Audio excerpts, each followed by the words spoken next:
बाळूमामांच्या नावानं चांग भलं या मालिकेत मामा दत्तू आणि चंदूला बोलवून घेतात. त्यांना तुम्ही लय थकले असाल, आज रातच्याला झोपून घ्या, आराम करा सांगतात. चंदू राखणदारीला उभा राहतो म्हणतो, पण मामा नको म्हणतात. मी थोडं बोलत बसतो, तुम्ही सगळे झोपा. सगळे झोपल्या बाळूमामा गप्पा मारत असतात. तेव्हा तिथे गण येतात. देवमामांना तुला भेटायला गण आल्याचे सांगतात. त्यावर मामा सांगतात की एरवी कामाच्या गराड्यात असतो, त्यामुळे बोलायला भेटायला वेळ मिळत नाही.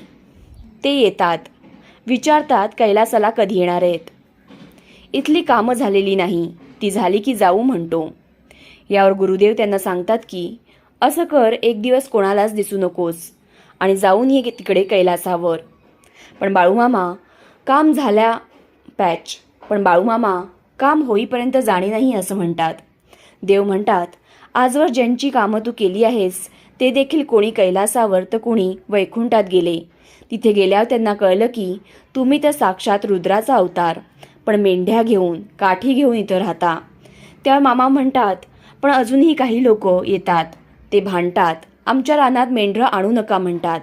त्यांना ठाव नाही त्यांच्यासोबत कोण वावरतंय. आणि जेव्हा कळेल तेव्हा वेळ निघून गेलेली असेल.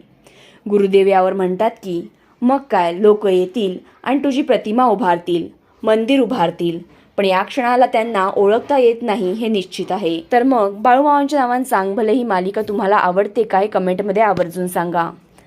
आणि आमच्या चॅनलला लाईक, शेअर आणि सबस्क्राईब करा.